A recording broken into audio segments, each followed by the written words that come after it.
Indege ebyiri z'igihugu cy'Uburusiya zo mu bwoko bwa Tu-142M3 zashwanyaguje bikomeye submarine y'igihugu cy'Ubuyapani yari mu nyanja y'umukara. Bivugwa neza ko yarizaniye ubufasha burimo intwaro za rocket, missile ndetse hamwe na za grenade ingabo za Ukraine. Ni mu gihe kandi ku rundi ruhande ku kibuga cy'imirwano ku butaka bwa Ukraine, Uburusiya bukaba bwamaze kohereza imodoka zo mu bwoko bwa Akhmat bumaze iminsi mike bumuritse bushyize ku isoko. Izi akaba ari imodoka ziba zitwaje ibisasu byo ku rwego rwo hejuru ndetse n'imbunda zishobora kuba zarasa mu gihe cy'isaha cyangwa isaha n'igice zidahagaze kandi nta muntu uri kuzikoresha. Izi bakaba bamaze kuzohereza ku kibuga cy'imirwano ku butaka bwa Ukraine kugira ngo zikomeze gutanga umusada no kwihutisha ibikorwa bya gisirikare kugira ngo bibashe kuba byakorwa mu gihe gitoya. Mbahaye ikaze ku murongo mugari amakuru akomeye muri politike yaba imbere mu gihugu hanze yacyo ndetse no mu mahanga, aho tuyabagezaho 5 kuri 5. So if it's your first time, please hit subscribe button and leave comment down below.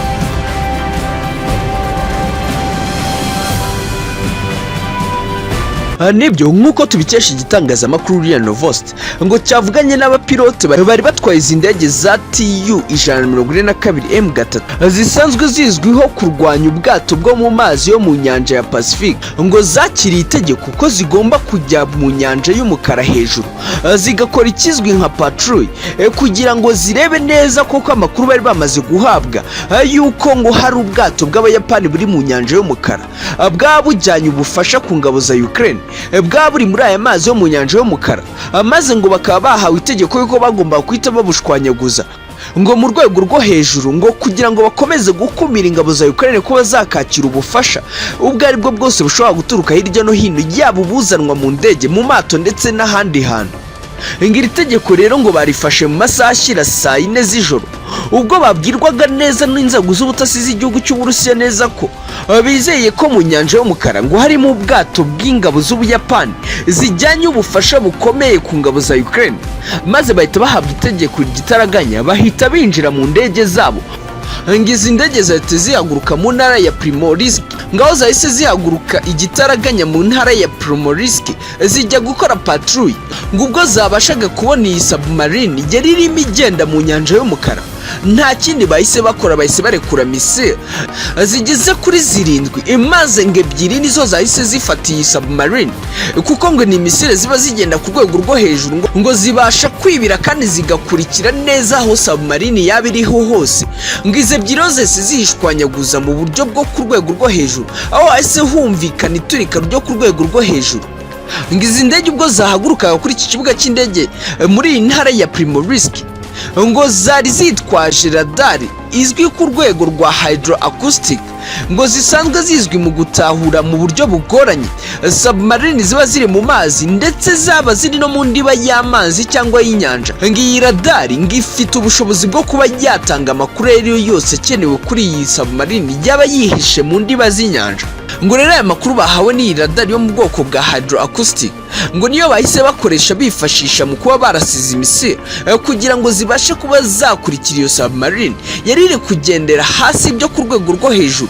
maze babasha kuyituritsa ngo kugira ngo intwaro zari zoherejwe ingabo za Ukraine zitabasha kubagera mu maboko, ngo kandi bakomeze kwereka ibihugu byo ku mugabane w'Uburayi ibifitanye isano na OTAN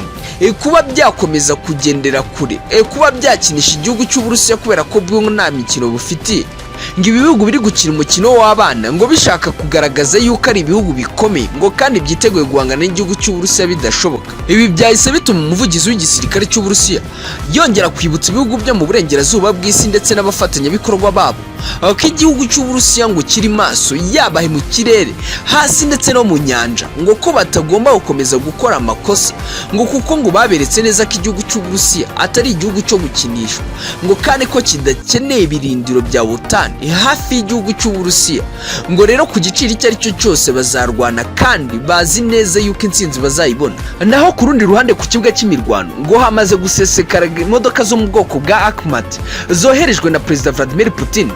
kugira ngo zibashe gufasha no gutanga umusada wihuse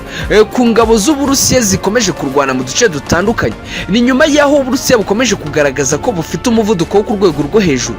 bufata uduce dutandukanye mu gihugu cya Ukraine. Izi modoka zo mu bwoko bwa Akhmat akaba ari imodoka zimaze iminsi zishyizwe hanze n'igisirikare cya Perezida Vladimir Putin w'Uburusiya, bagaragaza neza ko izi modoka zifite ikoranabuhanga ryo ku rwego rwo hejuru, aho izi modoka zifite sisiteme yo mu bwoko bwa automatique ishobora kuba yarasa mu gihe kingana n'isaha cyangwa isaha n'igice,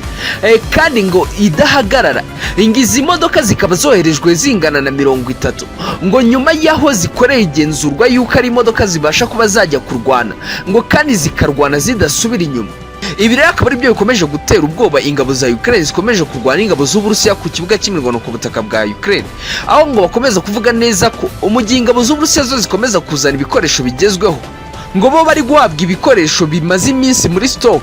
yo mu bihugu byo mu burengerazuba bw'isi, ngo banahabwa ibikoresho bigezweho, ngo ingabo zabo bakaba zitazi kubikoresha. Ngo ibi rero akaba ari byo bigaragaza neza ko igihugu cy'Uburusiya gishobora kuzafata uduce twinshi kandi mu buryo bwihuse, ngo kubera ko ngo Uburusiya buri gukoresha intwaro zisa n'izizewe kandi bo bakoze ku giti cyabo, bigishije neza abasore babo kuzikoresha. Ngo kandi izi modoka zoherejwe ku kibuga cy'imirwano ku butaka bwa Ukraine, umuyobozi mukuru w'ingabo z'uba Chechnya Ramazan Kadyrov